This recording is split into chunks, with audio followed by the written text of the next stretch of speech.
Thank you all. Can you hear me all right? Can you hear me all right? They've got me mic'd a couple different ways. So, for those of you who read a lot of those slides, you get the impression that we're not talking about time in a traditional sense or in a linear sense as a chronology, but more as a helper. It's a tool. Like it helped us all get here tonight, right? I was one time at a camp outing where somebody said, we're going to operate without watches. Everybody turned in their watches. And it became chaotic. It was really, so we're not talking about totally eliminating the tool that time provides for us, but take it out of the driver's seat.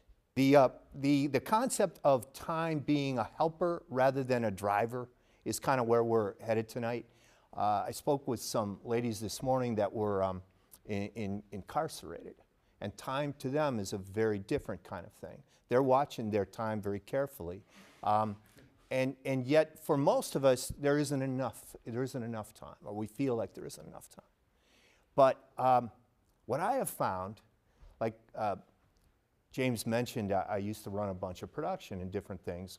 And I think I wrote 10,000 production schedules before I was 30. I was constantly writing, managing, manufacturing, scheduling. And in doing so, I used to get work orders sometimes that were kind of undoable. And you'd look at it and say, who wrote this? And who expects this to get done? And yet, I didn't really like to decide I can't do that. And so I thought, maybe if this has come to us to do, let's do it. And more often than not, I would find that we could accomplish it. Have you ever heard the phrase that work expands to fill the time available? I have found that time expands to enable what is required of it as well. So somebody asked me one time, have I ever made time stand still? I said, I don't think I actually have done that, but I have seen it expand. I definitely have seen it move. And I'll give you some examples of that. The first one has to do with, we're not talking about physics here really, or some new cut at physics, or time management. Time management is where you take a limited amount of time and try to use it very efficiently. We're talking about something different. We're sort of saying, don't let time be the limiter. If it's yours to do it. Get ready to do it. There was a young woman that called me up one night, and she said, I'm supposed to go to Mexico tomorrow, but I've lost my passport. And I said, she said, I think it was stolen. And I asked her one question. Are you supposed to go to Mexico tomorrow? And she said, I think I am. I said, then get ready to go. Get ready to go to Mexico. Forget the passport. You've already looked everywhere for it. But prepare to go to Mexico. Because if it's yours to do, you're going to do it. And I said, when's your flight? I said, tomorrow at 5. I said, at 1 o'clock tomorrow, you call me and say, Dave, everything's cool. She goes, you sound very confident. I said, yeah, get ready to go. If it's yours to do, go. And 15 minutes later, she had her passport. Now, she didn't magically make her passport appear. What she did was move forward toward the goal that was right for her to achieve. I know of a friend of mine who was traveling from, I'm pretty sure it was to Boston from O'Hare. And she realized she didn't have her boarding pass with her. And at that time, a boarding pass was actually a serious document, like it was handwritten, it had your, it was like cash. And she thought, well, I can't go. I don't have my boarding pass. I'm going to have to go back to the desk counter and have them make me another boarding pass. And then she thought, no, I'm not going to do that. I'm going to move forward. I'm moving forward under God's power. This is God's trip, and God's taking care of it. And she got off of one of those moving walkways, and there was a boarding pass on the ground, and it was hers. I don't know how it got there, and I don't think she does, but there it was. So my thought is move forward, if it's yours to do. Have you ever heard of a girl walks out of her home, sees her dad pinned under the car, and lifts the car? You ever heard that? It happens all the time. I don't know why these guys are getting pinned under their cars so much, but you can find 3 or 4 of these right now. You Google it, girl lifts car off dad, you'll find a bunch of them. What makes that possible? They say, well, it's a hysterical strength, they call it, or adrenaline. I would suggest It was necessary. And she did that. You know, one time I was buying some tires from a guy. Tires on rims, so it was wheels with air in them. And I said, let me put one on the car. So I jacked up the car and I went to remove the other tire, but I couldn't budge any of the lug nuts. They were all rusted on there solid. So I was trying as hard as I could. He was trying as hard as he could. And we both did it together, and we couldn't budge even one of those. And so I said, forget it. I'll go to a gas station. They've got an impact wrench, and we'll take them off. And the guy, as I was turning around and walking away, the guy said, it's a good thing you're not out in the middle of nowhere. I said, well, you know what I would do then? And I went and opened them all up, all of them. Not just those 5, all 10.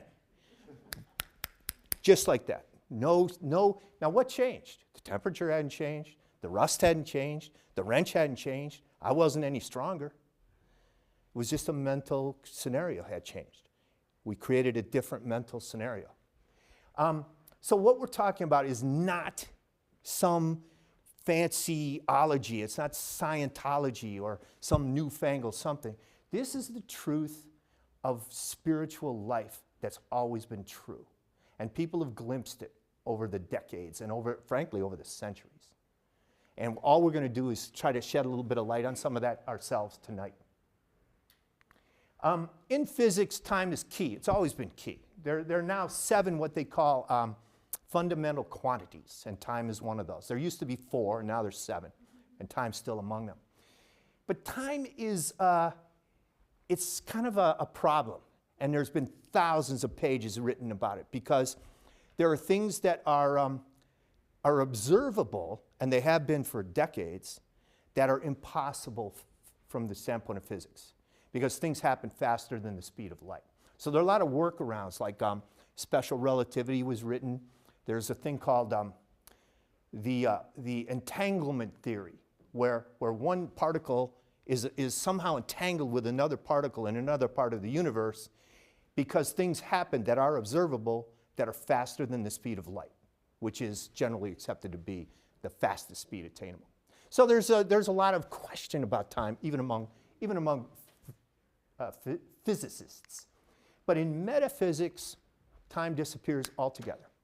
Time and space are irrelevant in metaphysics. And in fact, this concept of immediacy appears. And if you start looking, for instance, in the New Testament, you'll find that word immediately shows up. I think it's like 55 times in the New Testament. A lot of it has to do with Jesus and how Jesus operated. Immediately, he was at the shore where he was going. Immediately, his arm was healed. Immediately, his sight was restored. So this concept of immediate, by the way, immediate has this connotation of already. Like nothing has to change. It's already. It's immediate. So in metaphysics, we have that. And in physics, you don't. You have the speed of light in a vacuum. Now, I want to just draw one little kind of analogy by way of introducing Mary Baker Eddy into our conversation. I'd like to put her in a context of people who shared her same motive, which is an immediate individual understanding of God. And you know Paul. Paul's probably the greatest proponent Christianity ever had. He was speaking to the Romans. He was speaking to the Corinthians, to the Philippians. You should know God. He went to Athens, and he said, I see your sign over here that says to the unknown God. Well, you should know that God. You should know him directly.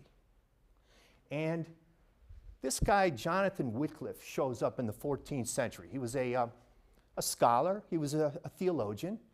And he realized, I'll just read you one little thing about Wycliffe. He says, in 1378, it says, he asserted that the Bible contained everything necessary for salvation without the church's additions of prayers to saints, fasting, pilgrimages, indulgences, etc. The Bible contained it, so he began to translate the Bible into English. And nobody really cared, but he started this process that went on for 200 years and ended with this guy Tyndale.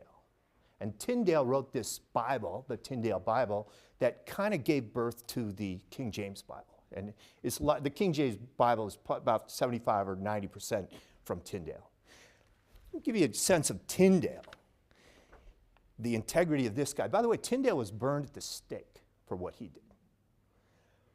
He said this, "I never altered one syllable of God's word against my conscience, nor would do this day, if all that is in earth, whether it be honor, pleasure, or riches, might be given me."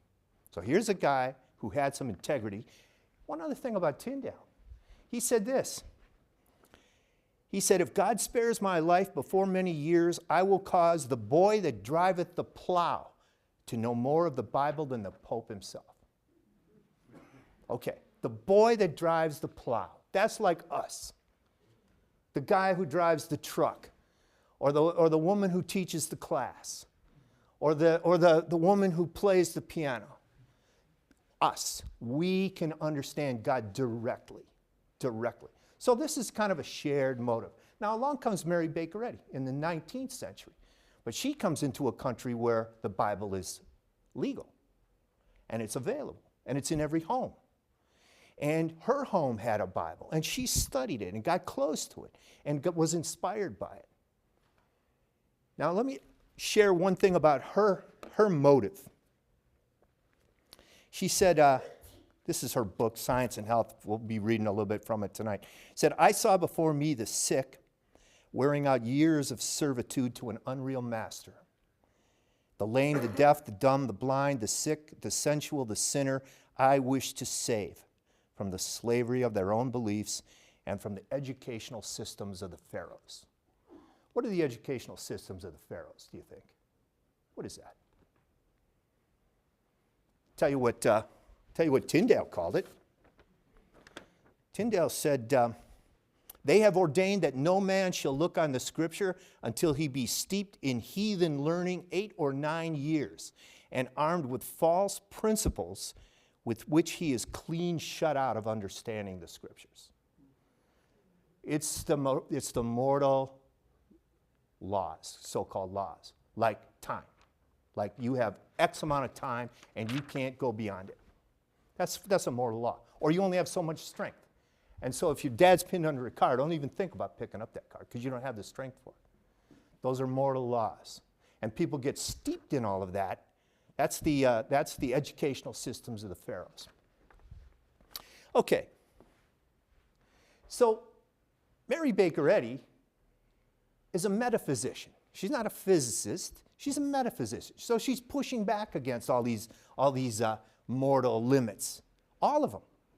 And whether it was limits against her being able to move forward as a young woman, or whether it was, like she says, the people who were slaves to their own beliefs, she pushed back. And she said here, in studying this thing, in following these leadings of scientific revelation, the Bible was my only textbook. The Scriptures were illumined.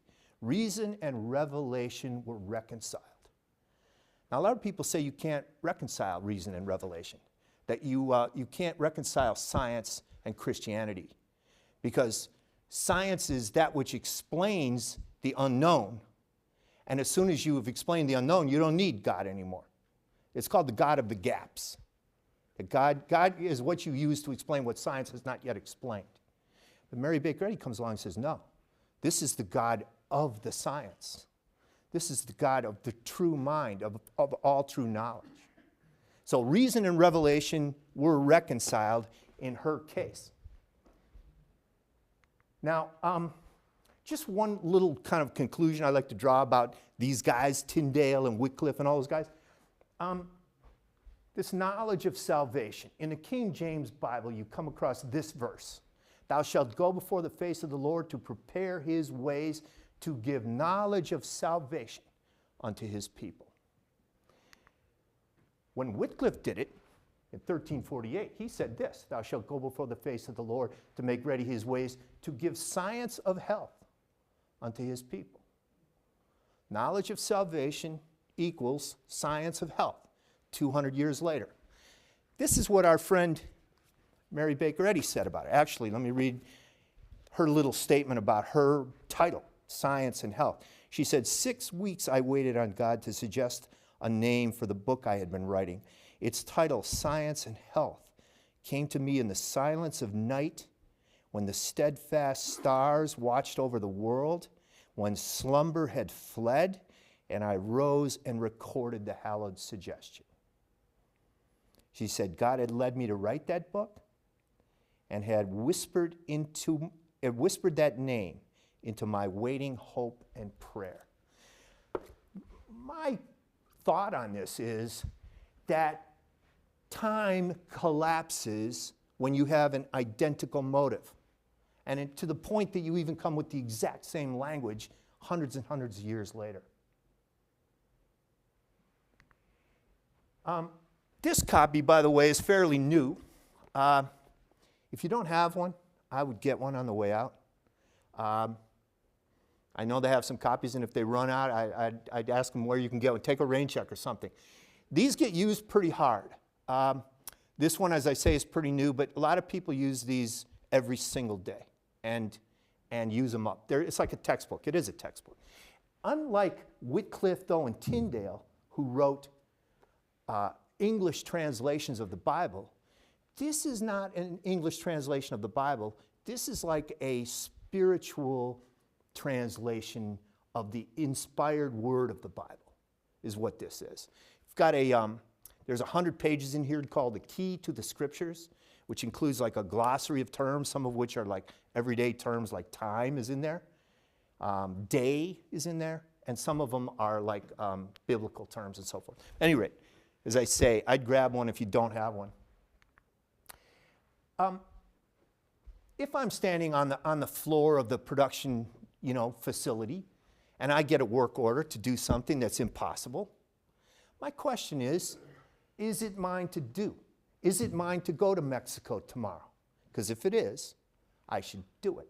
I shouldn't be looking at the clock to find out if it's mine to do.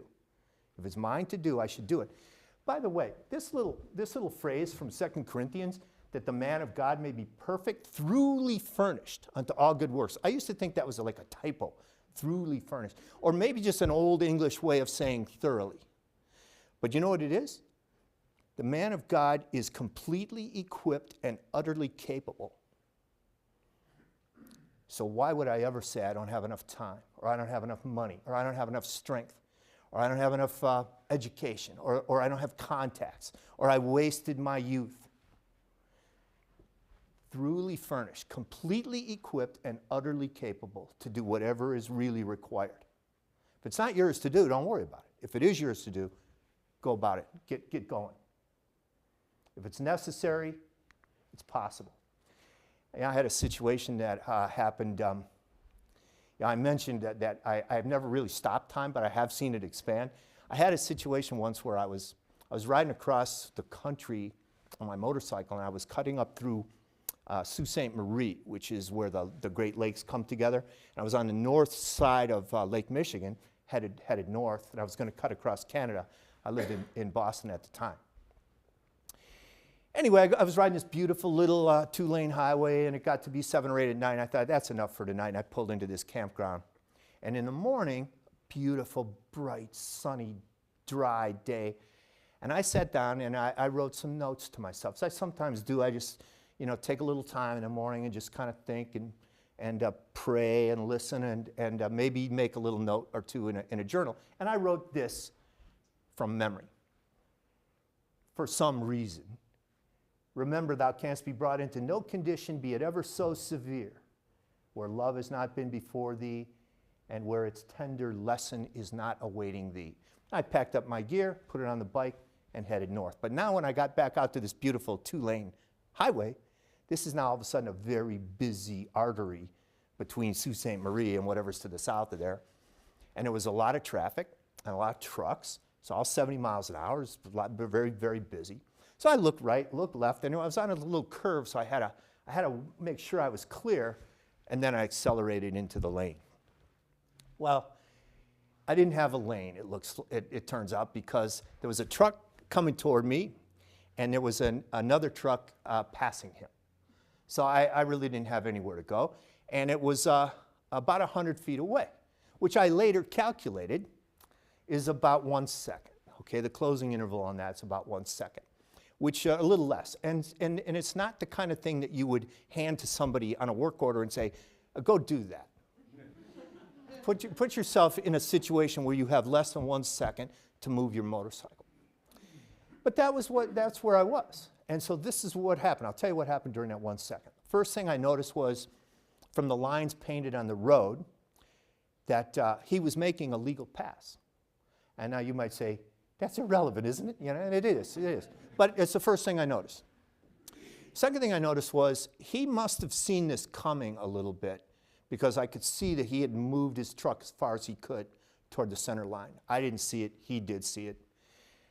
The second thing, or the third thing, is I just moved my bike. I saw a little ribbon of asphalt just outside the lane, and I had a little momentum, so I just put my bike there. And then I raised my right hand, because I had my left on the clutch, as if to say, don't jackknife your truck. And I'll be okay if you roll through here. And as he went by, he's about right here now, I saw him wave to me. Okay, now that's a lot that went on in 1 second. There was recognition, there was activity, there was intelligence expressed, there was goodwill, there was maybe calmness, or maybe everyone was just freaked out, I don't know. But there was even communication, and there was even kind of like a gentlemanliness that went on there. I mean, there were two guys waving at each other during that 1 second. By the way, I had to stay where I was for another 2 or 3 seconds because there were a couple cars behind him making the same pass. And you could kind of see as everybody was just kind of like, oh, I can't believe this. But I rolled out of there. And I was telling my sister about that later, and she said, well, didn't you like pull over and get some cold water on your face and like kind of regroup? I said, no, but I was calculating it because I thought that was severe. So what's my tender lesson? That was severe. And it came to me, there wasn't enough time for that. So time couldn't have been a factor in this. And as I was headed north, I started thinking about this equation, that one day with the Lord is 1,000 years. 1,000 years is 1 day. So I started thinking, well, I wonder what 1 second is then with the Lord. And I started doing the math because I had all day, right? Turns out it's 4.2 days. Okay? By this equation, I had 4.2 days to resolve that issue. And I mean, he and I could have had lunch together. We could have, there was plenty of time to resolve that problem. Plenty of time within this equation, within this spiritual equation, where time is not a factor. It cannot limit you from your life and from what you need to do.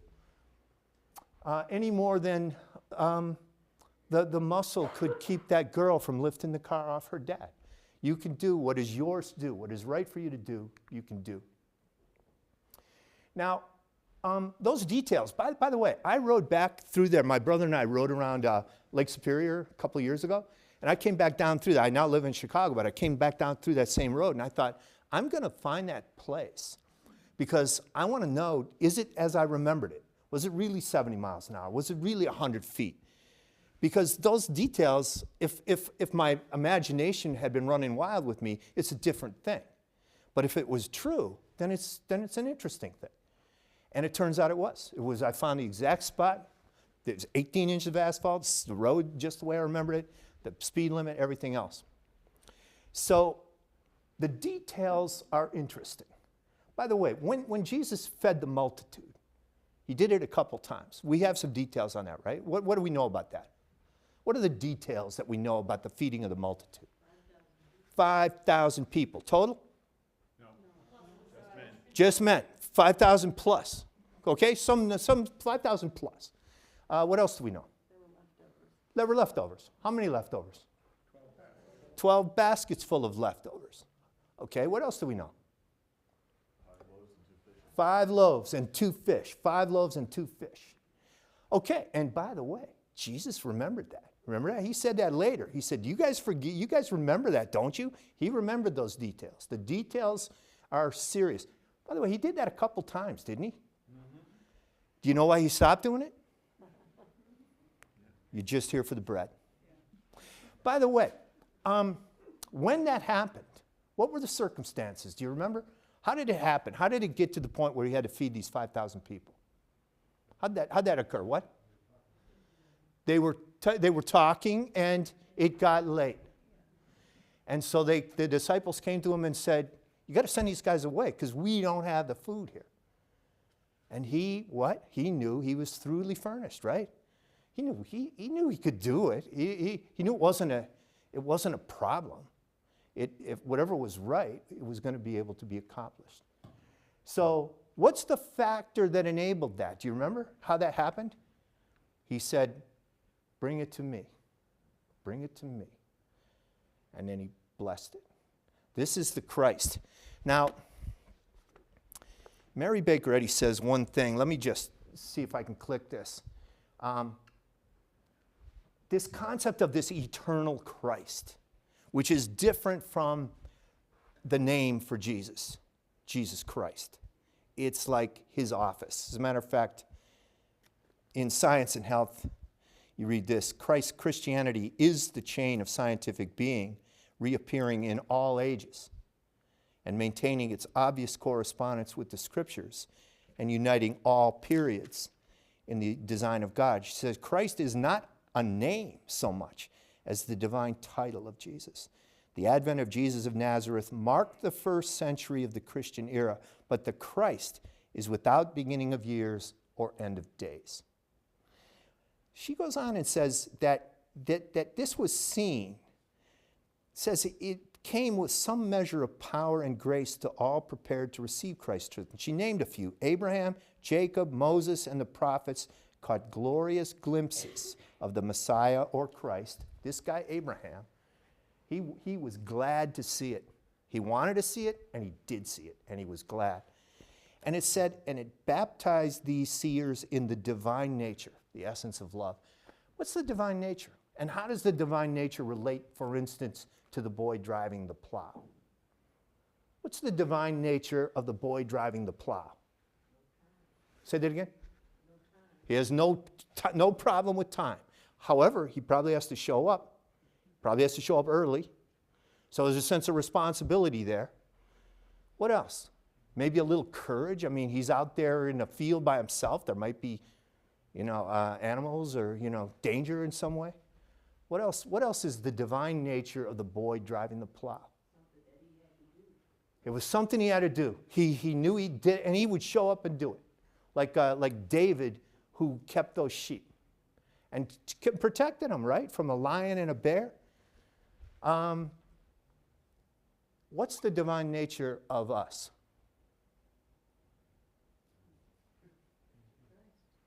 The Christ. It's love, it's honesty, it's goodwill for each other. It's like the guy on the road there who would rather make a little room for me rather than knock me down. It's that give. It's that.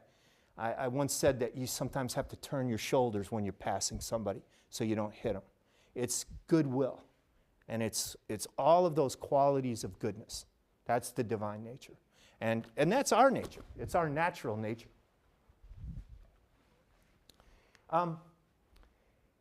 This concept of time, we think, oh, if only I had more time. If only I had more time. But time can't give us what we want. What we want is accomplishment and fulfillment and satisfaction and kind of like a sense of momentum.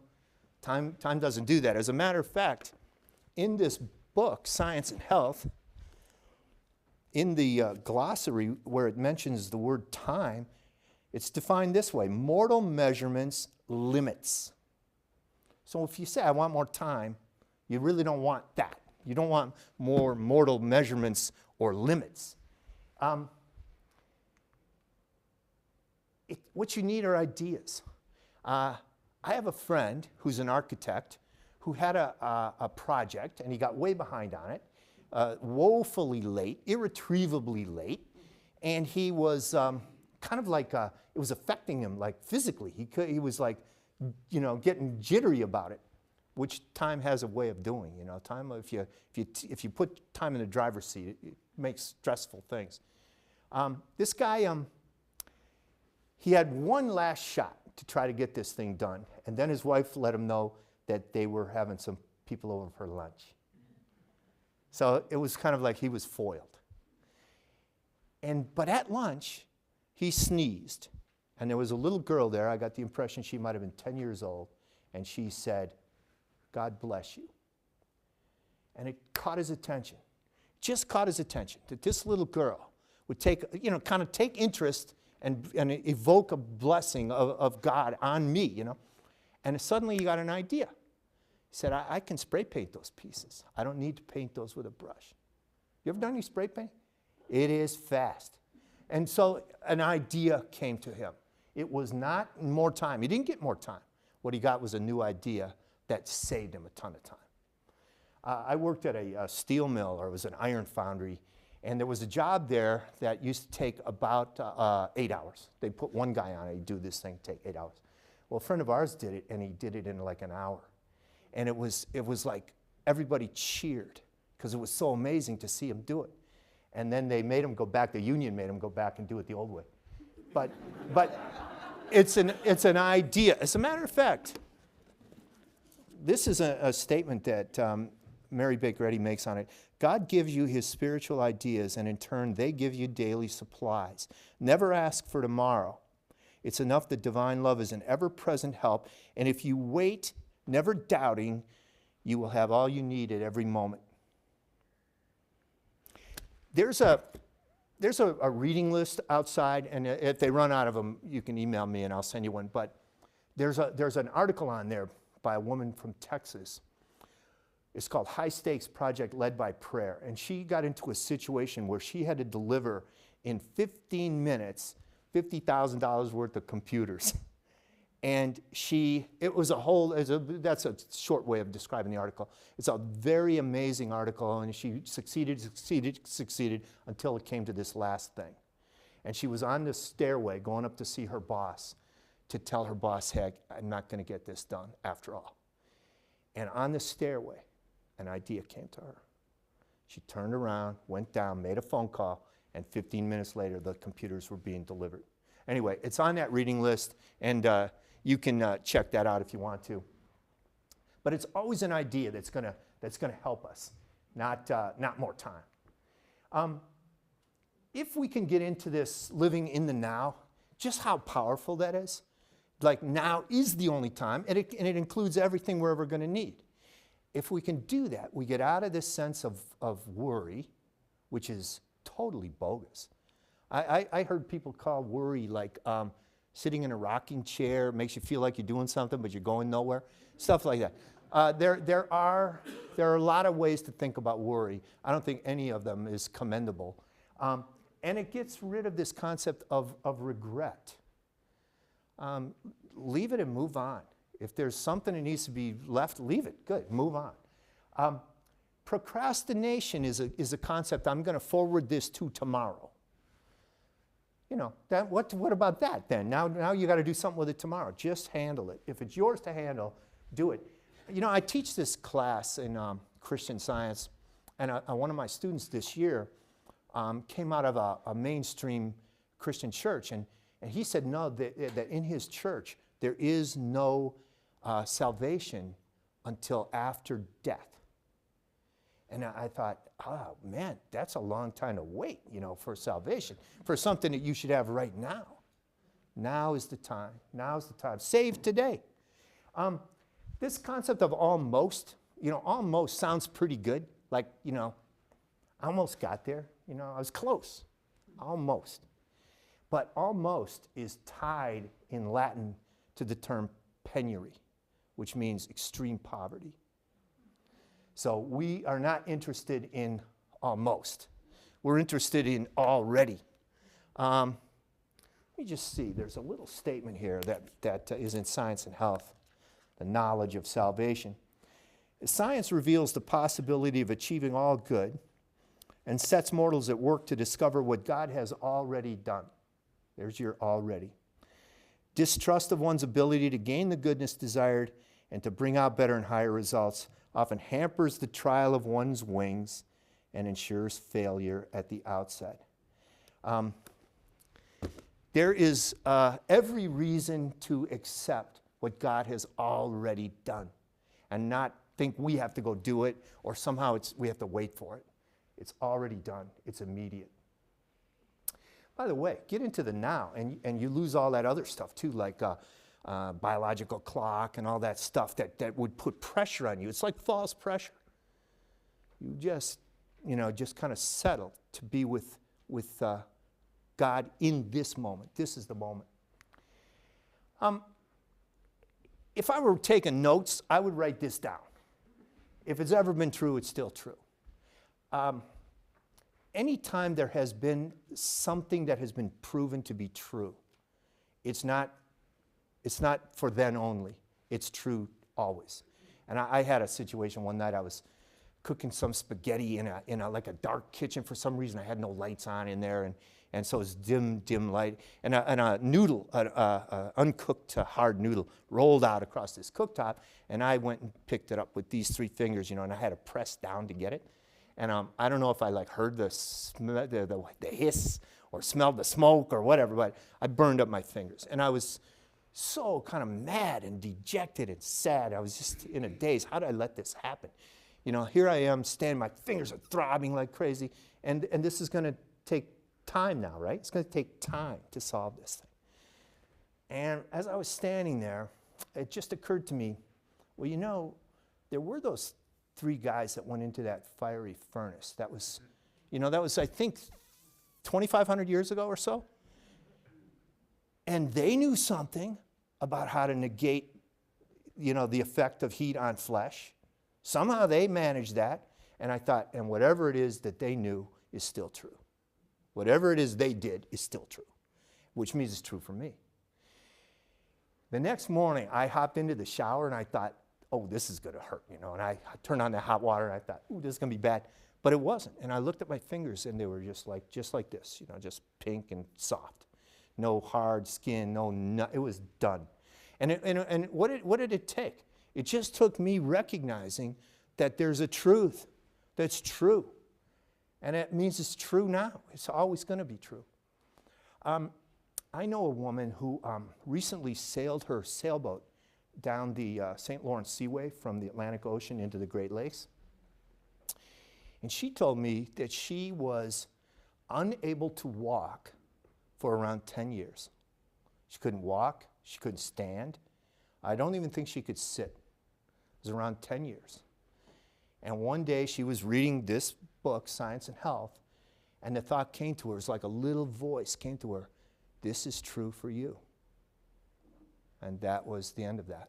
And, it takes a lot of activity to sail a sailboat. And that was just this summer she did that. So truth is timeless. If it's ever been true, it's true now. Also, you've heard the phrase that time heals all wounds. Time can't do that. Time can't even think. Time is, I'll bet you know somebody who's had something happen to them, somebody betrayed them somewhere along the line, they've never gotten over it. It takes something else to heal. It takes a shift of thought. And it may happen over time, but time can't do it. And there's a friend of mine who had a broken heart. Somebody just devastated him in a romantic relationship. And he went to this park and he began to pray about it. And he prayed for like an hour, 2 hours. And it was done. It was healed. That was the end of that. And yet some people kind of stay with that and they don't get up out of that. So it takes a shift of thought.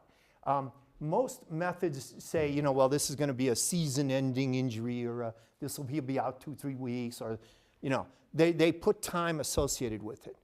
But don't get into that. Time has nothing to do with it. That time is a mortal measurement, and you don't need it. All healing is immediate when you get around to it. You know what? I wanted to mention this book. This book is probably available here in the reading room. It's called Mary Baker Eddy, Christian Healer. And it's just healing after healing after healing that this woman accomplished in her lifetime. I'm going to read you just 2 or 3 sentences. There was a guy named Wheeler who had an infected finger, and he was going to have it amputated. Can you imagine getting to the point where you're going to actually amputate your finger? That must have been a very tough thing. And so he was on his way to get it amputated, and Mary Baker Eddy says this: "The day that his physician, an MD, had proposed to amputate his finger, I asked to be allowed to treat him, and my request was granted. His wife had already told me of his agony and had asked me to help him. He had his hat on, waiting to take the carriage to visit the surgeon. I said to him, 'Will you allow me to stand here a few minutes before you go and think about your finger?' He replied, 'If you will be quick, I will.' I stood in thought for perhaps 5 minutes, and then he said, 'There is not a bit of pain or soreness in my finger.' I said, 'Take off the cloth and leave it unbandaged.' He did so, and in half an hour, after rubbing his finger and saying, 'It doesn't hurt a particle,' he went out, got in his carriage, and went about his business, never feeling any inconvenience from the finger thereafter." So that's a good 5 minutes, right? That's a nice investment of 5 minutes. But I get that. I'd pick up a copy of that book too if you don't have one. Let's just talk about age a second, because time, one of the big bugaboos about time is this thing about age. And has anyone asked you your age yet today? Probably, right? I'm getting on an airplane tomorrow. They're going to want my age. You know, everybody wants your age, or the age of your dog. You know, how old is your dog? It's like the first thing that anyone wants to know. I would try to get out of that age business if you can. Get out of it if you can. I don't recommend you lie about it exactly, because you lose track of that. You can't get back online because you've given them a false answer. But I would stay out of it if you can. As a matter of fact, here's what the knowledge of salvation has this to say about age. The measurement of life by solar years robs youth and gives ugliness to age. Never record ages. Chronological data are no part of the vast forever. Timetables of birth and death are so many conspiracies against manhood and womanhood.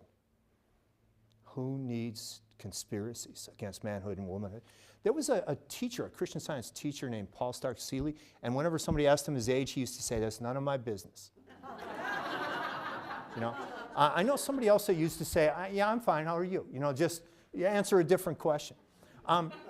In Spanish, they have this phrase, "Tengo muchos años, pero no edad." Tengo muchos años, pero no edad. I have many years, but no age.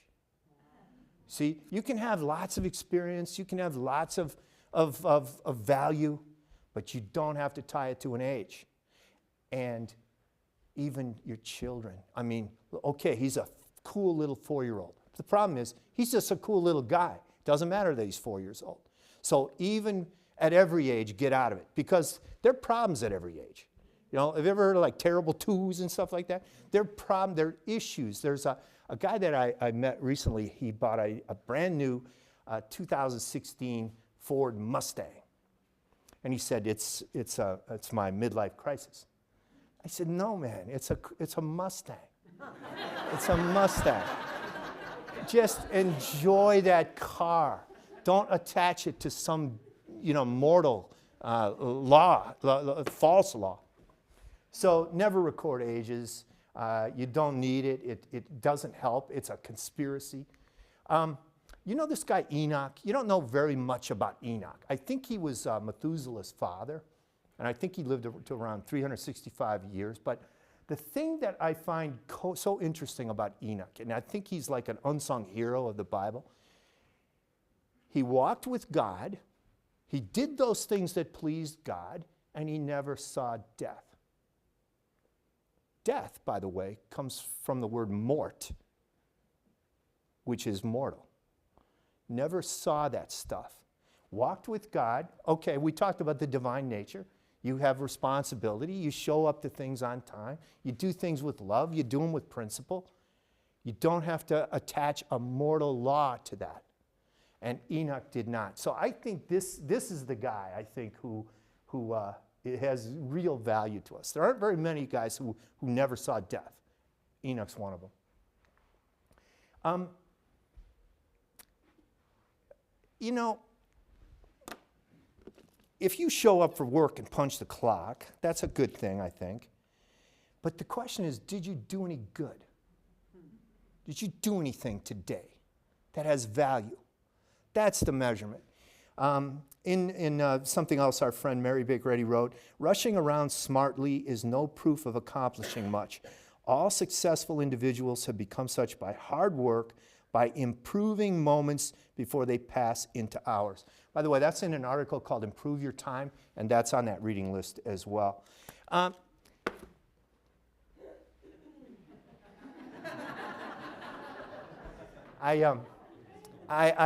do wear a very accurate watch, and I keep track of stuff. And I don't want to hold you guys too long, actually, because we're covering what we need to cover, and we don't need to belabor it.